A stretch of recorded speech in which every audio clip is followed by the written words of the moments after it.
2004년 미국 보스턴에 있는 플리트 센터에서는 대선에 출마한 민주당 존 케리 상원 의원의 지명을 위한 민주당원의 모임이 있었습니다. 존 케리 의원은 당시 무명에 가까웠던 한 인물에게 찬조 연설을 맡겼는데요. 그는 일리노이주 민주당 상원의원에 출마한 시카고 출신의 케냐 이민자 2세인 버락 오바마였습니다. 들어본 이름이시죠? 버락 오바마는 하와이 호놀룰루에서 케냐 이민자 아버지와 캔자스 출신의 미국인 어머니 사이에서 태어난 혼혈인입니다.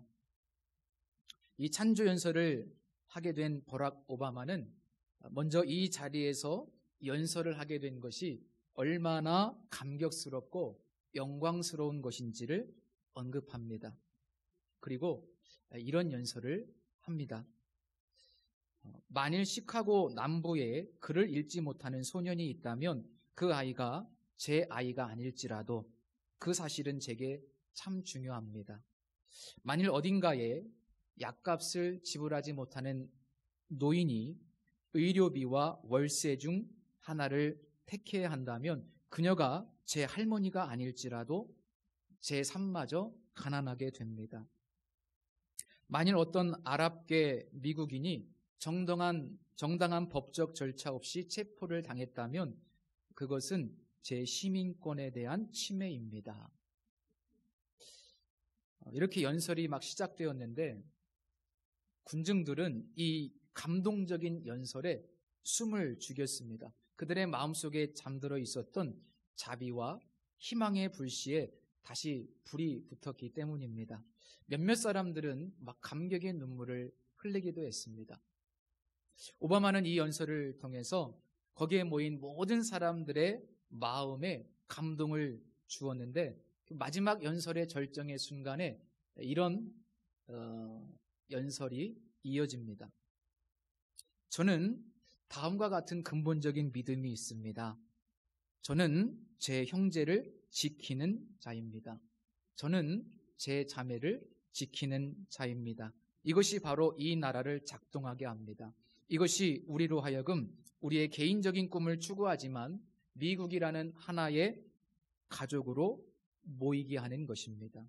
우리는 여럿으로 구성된 하나입니다. 이렇게 연설이 마무리됩니다. 요 마지막 부분의 내용만 보면 목사님의 설교문 같죠?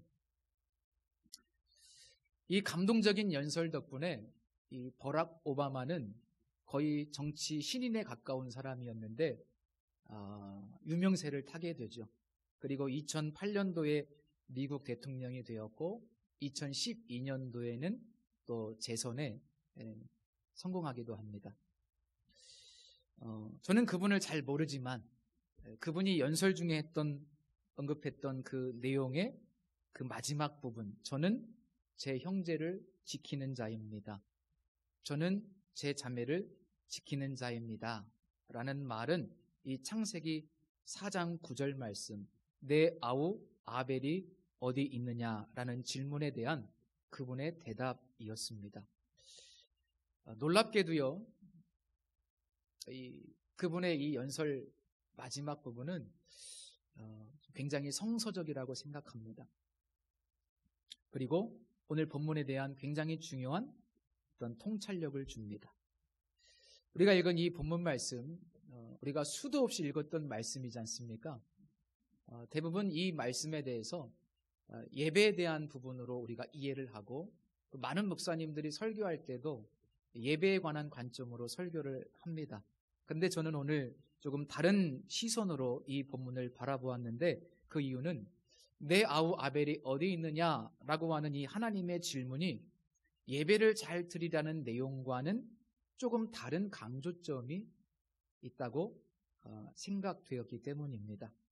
지난주에 우리는 하나님의 첫 번째 질문을 살펴봤습니다. 내가 어디 있느냐라는 질문이었는데 이 질문을 통해서 우리는 인간의 근본적인 문제가 무엇인지, 인간이 신이 되려고 했던 그 세속적인 인본주의, 그것이 가장 큰 인류의 비극이라는 것을 살펴봤는데, 오늘 이 두 번째 하나님의 질문을 통해서는 그 다음에 또 다른 인류의 비극이 무엇인지, 그것은 바로 형제들 사이의 갈등이라는 것을 오늘 본문을 통해서 사실은 우리에게 말씀해주고 있습니다.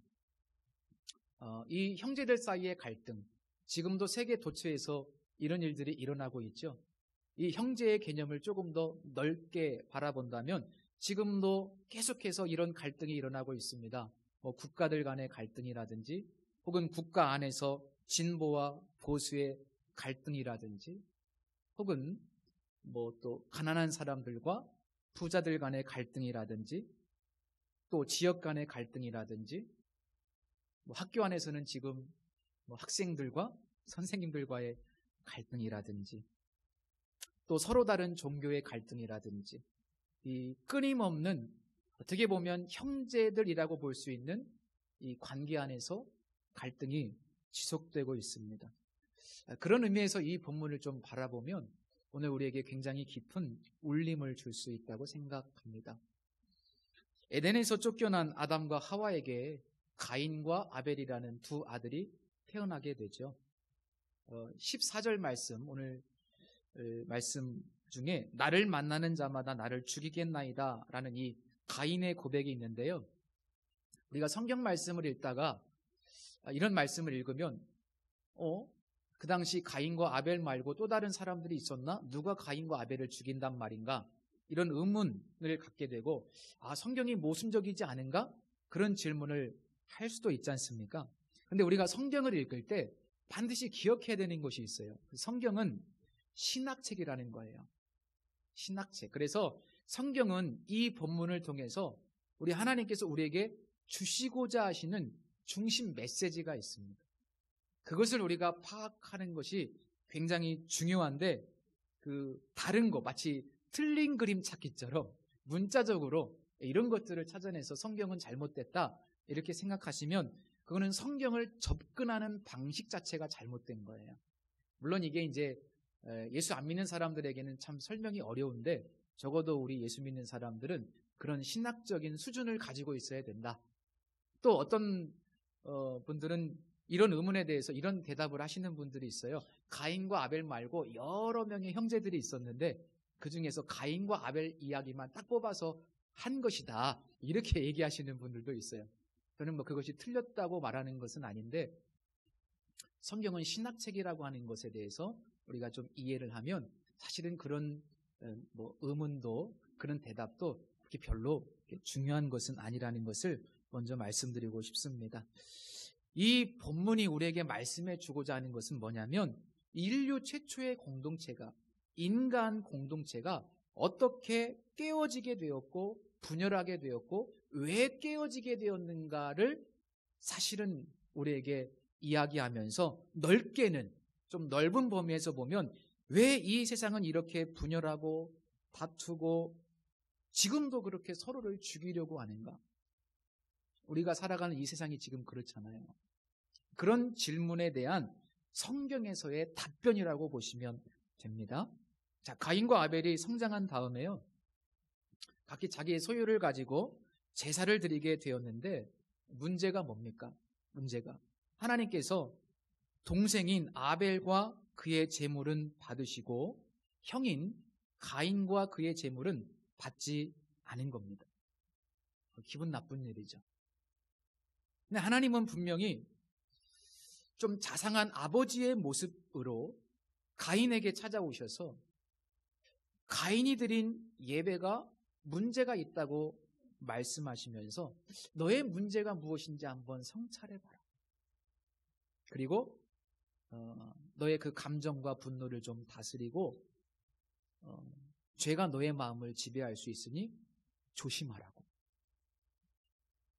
하나님께서 따뜻한 아버지처럼 말씀해 주십니다.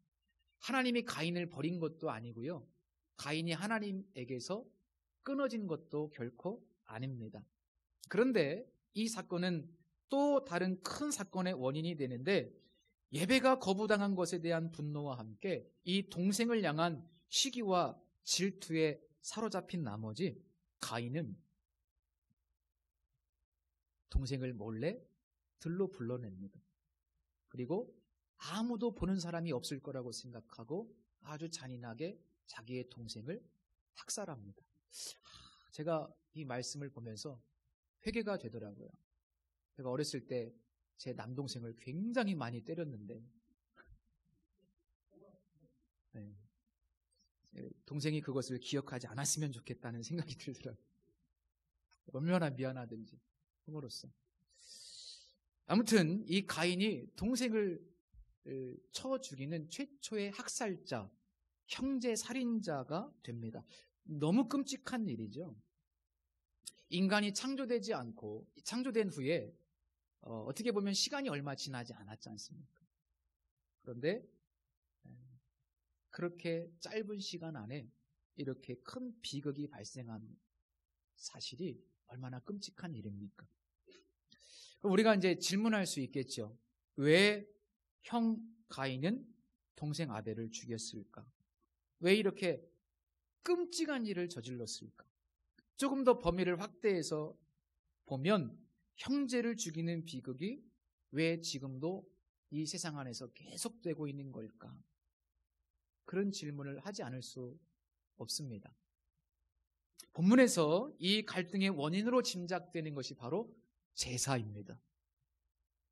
하나님께서 제사를 받으셨다는 것과 받지 않으셨다는 것의 차이가 뭐라고 생각되십니까? 이 의미가 뭐라고 생각하십니까? 우리가 이 본문을 볼 때마다 하나님이 누구의 예배는 받으셨고 누구의 예배는 안 받으셨다. 그러니까 예배를 받으실 수 있도록 좋은 예배자가 되라. 이렇게 이야기하는데요. 그게 틀린 것은 아니지만 예배를 받으셨다는 것의 의미가 뭘까? 예배를 안 받으셨다는 것의 의미가 뭘까? 입장을 바꿔서 한번 생각해 보십시오. 우리 성도님들이 여기서 지금 다 예배를 드리는데요. 어떤 분의 예배는 받으십니다. 저는 우리 비전교회 성도님들의 예배를 다 받으셨으면 좋겠습니다. 그러나 하나님의 입장에서 어떤 분의 예배는 받지 않으실 수도 있습니다. 이건 정말 냉정하게 볼 때요. 그럴 수도 있습니다. 그런데 이것을 어떻게 우리가 이해할 수 있냐면 이 예배라고 하는 것이 받아들여지고 안 받아들여지고의 문제는 그 다음과 연결되는데 그 다음은 뭐냐면 축복입니다. 이게 중요합니다. 예배는 축복과 연결됩니다. 실제로 이 구약 성경을 우리가 살펴보시면 제사를 드리고 나서 제사장이 백성들을 축복한다든지 혹은 왕이 백성들을 축복한다든지 그리고 제사를 드리고 난 후에 하나님께서 복을 주시는 장면들이 성경에 굉장히 많이 있습니다. 그러니까 예배라는 것은 우리의 마땅한 책무이지만 하나님의 입장에서 예배는 예배자들을 축복하시는 가장 중요한 통로가 돼요. 성도 여러분, 오늘 이 예배가 그냥 그저 그런 예배가 아니고요. 하나님께서 이 예배를 기뻐 받으시면 성도들의 삶에 하나님이 축복, 하나님이 주시는 복이 흘러가는 통로가 됩니다. 믿습니까? 예배는 굉장히 중요해요. 여러분, 예배는 너무나 소중합니다. 그래서 가인의 입장에서 한번 보자고요. 가인의 입장에서 예배를 통해서 큰 축복과 은혜를 누리고 싶었는데 하나님께서 예배를 받지 않으셨어요. 그러면 이 문제는 무엇과 연결됩니까? 내가 하나님의 축복을 받을 수가 없구나. 자신의 이 기대가 무너지는 거예요. 반대로 동생 아벨의 예배를 하나님께서 받으심으로 동생의 삶에는 하나님의 축복이 임하는 거예요. 그의 가축들이 성장하고 새끼도 잘 낳고 막 번성하고 복을 받는 겁니다. 이게 가인의 눈에 보이는 거예요. 자, 그러면서 순간 가인의 마음속에는 하나님이 내 예배를 받지 않으셨다라고 하는 그런 거절감과 분노도 있지만 나는 복을 받지 못하는데 저 동생은 하나님의 축복을 받는 것에 대한 시기와 분노의 마음이 마음속에 일어나게 되는 거예요. 그런 가정을 한번 해보세요. 부모님이 형인 나를 괘씸하게 여기고 동생인 아벨이 더 잘하니까 동생인 아벨에게 재산의 10분의 9를 주고 형인 나한테는 10분의 1만 줬다. 자, 그런데 나는 그래도 기분이 좋다는 분 한번 손 들어보세요. 이거는 형제 사이에 칼부림 납니다. 그럴 수 있죠? 기분 나쁩니다.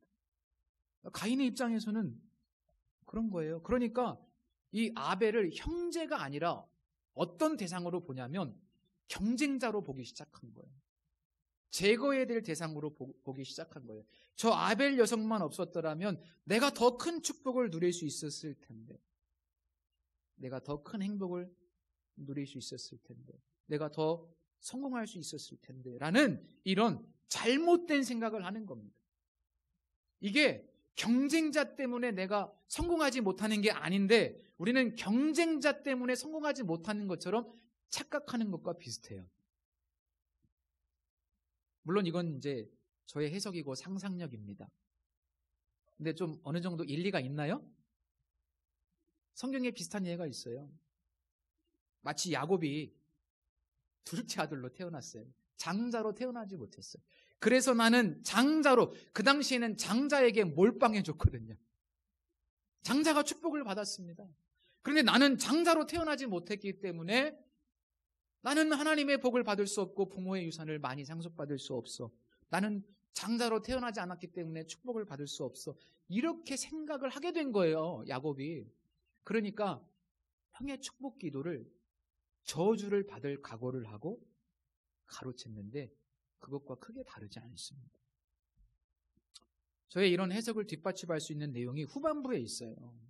가인은요, 경쟁자 아벨만 없으면 더 큰 축복, 더 큰 행복을 누릴 수 있을 거라는 생각으로 동생을 쳐 죽였는데 결과적으로 어떻게 됐습니까? 오히려 가인이 농사를 짓고 살아가는 그 땅이 저주를 받게 되고, 그리고 그 땅에서 쫓겨다니는 삶을 살게 됩니다. 여러분, 정착해서 살아가는 농사꾼에게 땅이 저주를 받는다는 것 얼마나 큰 비극이에요? 정착해서 살아가는 농사꾼에게 야, 너는 이제부터 땅에서 도망다니는 인생을 살아갈 거야. 이게 얼마나 큰 비극입니까? 그래서 나중에 가인이 최초로 무엇을 만듭니까? 성을 만들어요. 두려우니까. 도망다니는 신세가 되니까. 너무나 무서운 심판이죠. 그러니까 아벨만 없으면 내가 더 잘 될 것 같은 생각을 했는데 아벨을 제거해 버리니까 오히려 내가 더 성공하는 게 아니고요, 더 큰 심판을 받게 됩니다. 찰스 라이엘이라는 학자가 지질학의 원리라는 책을 썼는데 그 책에 보면 이런 내용이 있습니다. 제가 이 책을 직접 읽은 것은 아니고 신의 위대한 질문이라는 책에서 재인용을 하겠습니다. 자, 이런 내용입니다. 인간의 생존을 보장한 유전자는 불가피하게 이기적일 수밖에 없으며 무슨 수를 써서든 경쟁자를 물리치고 우리 자신의 이익을 추구하도록 만들어졌다. 이런 내용입니다. 한마디로 인간은 이기적이라는 거예요. 자식들을 키워보면 주로 이타적이었습니까? 주로 이기적이었습니까? 주로 싸우죠, 그죠? 좀 더 먹겠다고. 내가 더 좋은 거 갖겠다고. 물론 안 그런 아이들도 있겠죠. 그런데 이분은 그래요. 인간은 본질적으로 이기적이라는 거예요. 자기가 살기 위해서 이기적이라는 거예요. 그런데 이렇게 비슷한 주장을 하는 사람들이 굉장히 많아요. 진화론자들 중에서. 리처드 도킨스라는 유명한 학자가 있는데요. 세계적인 분입니다. 하나님을 부정하는 분인데 그분이 무슨 이기적인 유전자라는 유명한 책이 있어요. 이기적인 유전자. 물론 저는 이 책을 직접 아직 읽어보지는 못했어요. 읽어보고 싶은 책인데 인간이 호모 사피엔스라고 하잖아요. 근데 우리 인간이 이렇게 만물의 영장이 된 이유가 뭐냐? 이기적인 유전자 때문에. 이기적인. 누군가를 경쟁해서 짓밟고 여기까지 왔다는 거예요, 사람이. 어떤 분들은 이런 생각이 조금 더 합리적이라고 생각하는 분들도 계세요. 적자생존의 세계이기 때문에, 세상이 약육강식의 세계이기 때문에 그렇게 하지 않으면 우리가 도태될 수밖에 없다는 생각을 하시는 분들도 계실 수 있습니다. 그런데 저는 이런 생각이 결코 성경적이지 않다고 생각해요. 오히려 그런 생각 때문에 인류가 계속해서 형제살인이라고 하는 비극이 발생하고 있다고 생각합니다. 그런 생각은 굉장히 사탄적인 생각입니다. 왜냐하면 오늘 성경 말씀이 바로 그런 가인적인 생각을 죄라고 규정하고 있기 때문입니다. 이 본문에 보면 죄라는 단어가 이제 성경에서 처음으로 등장을 하죠. 이 죄라는 단어는 히브리어로 하타라고 했습니다. 이 하타라는 단어의 본래 의미가 뭐냐면 주어진 길에서 벗어나다라는 뜻입니다. 죄라는 게 뭐냐면 주어진 길에서 벗어나다. 그래서 이 죄라는 단어를 지금 이 가인의 행동에 우리가 적용을 해본다면 이렇게 해석할 수 있습니다.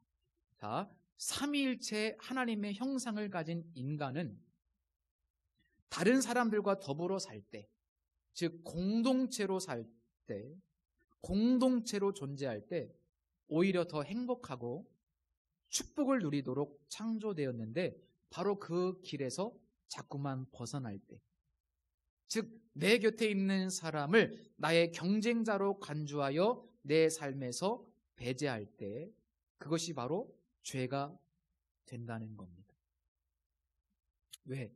하나님께서 설계하신 인간의 존재 방식, 하나님께서 인간을 창조할 때 인간을 어떻게 설계했냐면 더불어 함께 살도록 설계하셨기 때문에 그렇습니다. 여러분, 우리는 혹시 인간에게 주어진 이 마땅한 길에서 벗어나서 죄악된 삶을 살고 있지는 않는지 오늘 이 말씀을 통해서 한번 성찰해 보실 수 있기를 바랍니다. 함께 사는 삶, 더불어 사는 삶을 추구해야 하는데 혹시 개인적인 삶을 살고 있지는 않은지, 우리 1년 365일을 살아가면서 나 자신만을 위해서 살고 있지는 않은지, 물론 그런 분들은 안 계실 것 같지만 한번 생각해 보십시오. 내 가정, 내 가족, 내 자식들, 그 정도의 삶을 우리가 살고 있지는 않은지, 내 아우 아벨이 어디 있느냐라는 질문은 바로 그런 인간의 존재 방식에 대한 질문이라고 볼 수도 있습니다. 오늘 말씀 속에서 우리가 중요하게 깨달아야 될 메시지가 있습니다. 예배에 실패한 가인의 입장에서 제대로 예배를 드린 아벨이 곁에 있다는 것은 불편한 것이 아니라, 나의 성공을 방해하는 존재가 아니라 오히려 엄청난 축복이라는 사실입니다. 하나님께서 가인에게 너희가 문제가 있으니 한번 너 자신을 성찰해 보면 좋겠다 라고 말씀하셨을 때 가인이 겸손하게 자존심을 좀 내려놓고 동생 아벨을 찾아가서, 아벨아, 너는 하나님이 기뻐하시는 예배를 드렸는데 도대체 너가 어떻게 예배를 드렸길래 하나님이 너의 예배를 받으셨냐?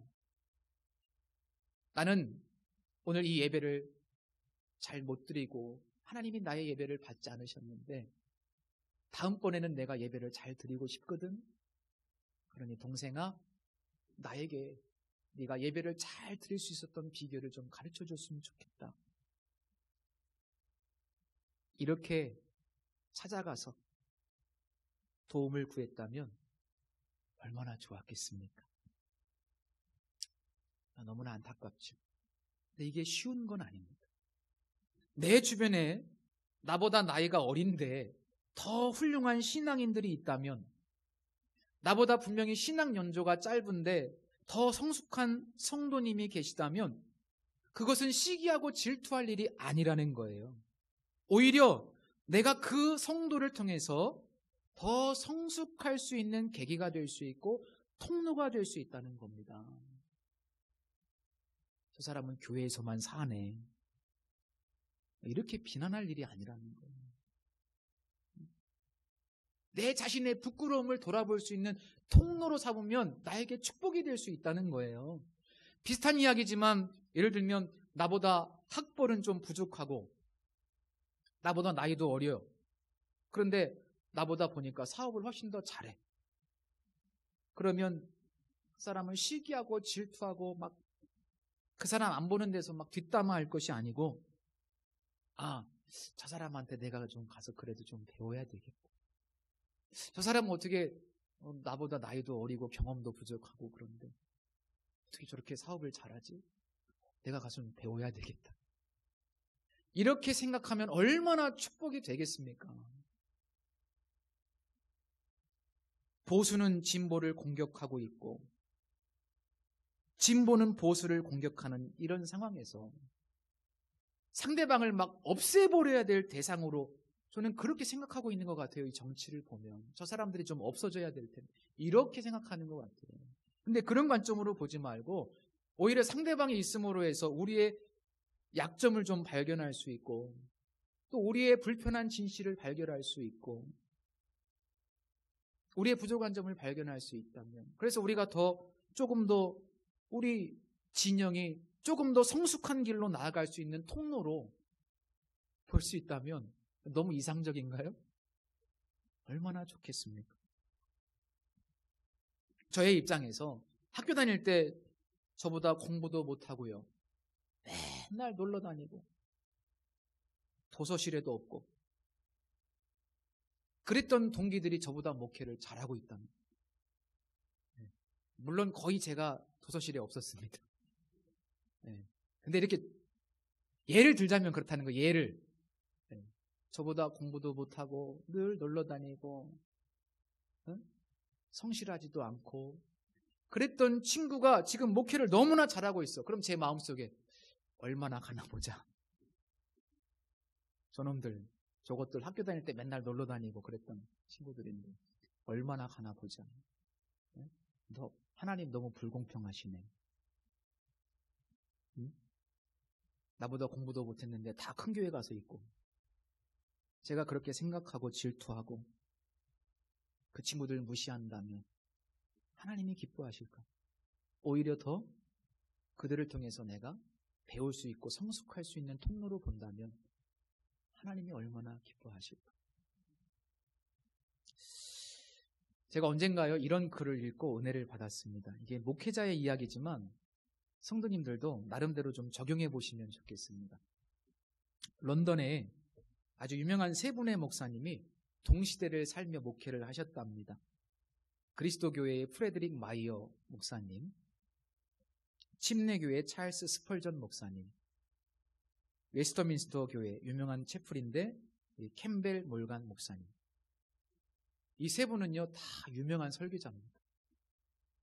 저도 이분들의 책을 가지고 있을 정도로 정말 동시대에 탁월한 설교자들이었어요.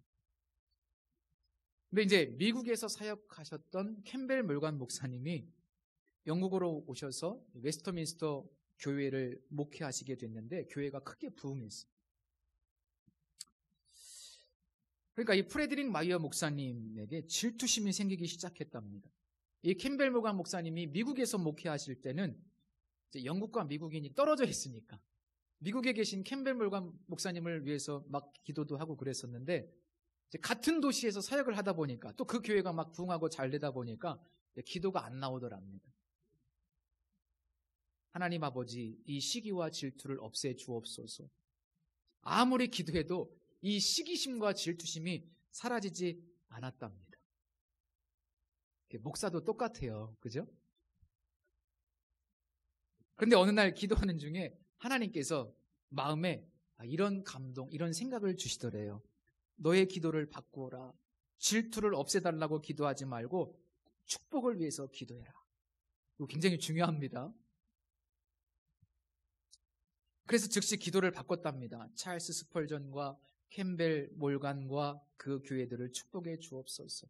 여러분 저주 기도하면 별로 안 좋아요. 그렇게 할 바에는 자꾸 축복하세요. 축복하셔야 돼요. 목사님이 이렇게 기도를 바꿨는데 그 순간부터 이제 그 마음속에 평안과 기쁨과 자유가 막 돌아오기 시작했답니다. 이 프레드릭 마이어 목사님이 어느 날 공개적인 자리에서 이렇게 기도를 드렸답니다. 하나님, 몰간 목사님의 교회를 축복해 주셔서 예배당에 사람이 가득 차게 해 주옵소서. 성도들이 더 이상 들어갈 자리가 없거든 우리 교회로 보내 주옵소서. 이렇게 기도하기가 쉬워요? 어려워요? 어렵죠? 제 주변에 이렇게 기도하시는 목사님들이 많았으면 좋겠습니다. 하나님 비전 교회를 먼저 채워주시고 우리 교회도 다음에 채워주세요. 네. 농담이긴 한데요. 주변에 있는 우리 교회를 좀 축복 기도 많이 해주세요. 경쟁 관계가 아닙니다. 공존해야 될 형제입니다. 그래서 우리 성도님들이 우리 교회를 위해서만 기도하지 마시고 우리 이 메가시티 건물 안에도 3개의 교회 공동체가 있잖아요. 그 교회들이 잘 돼야 돼요. 저는 늘 그 교회들을 축복합니다. 기도하셔야 됩니다. 우리 주변에 있는 사람들을 축복하셔야 됩니다. 그래야 내가 복을 받습니다. 믿으십니까? 이게 굉장히 중요해요. 내가 하나님의 축복을 누리기 위해서는 내 형제를 축복하는 거예요. 내가 공부를 잘하기 위해서는 어떻게 되냐면 공부 잘하는 애들을 미워하는 게 아니에요. 우리 학생 여러분. 내가 공부를 잘하기 위해서는 나보다 공부를 잘하는 친구들과 계속 친하게 지내야 돼요. 그게 비결이에요. 지금 누가 공부를 잘하나 확인하는 거예요? 그 중에? 오늘 어떤 놈이 공부를 잘할까? 서로 참 공부 잘하게 생긴 친구 한번 보세요. 친하게 지내시면 돼요.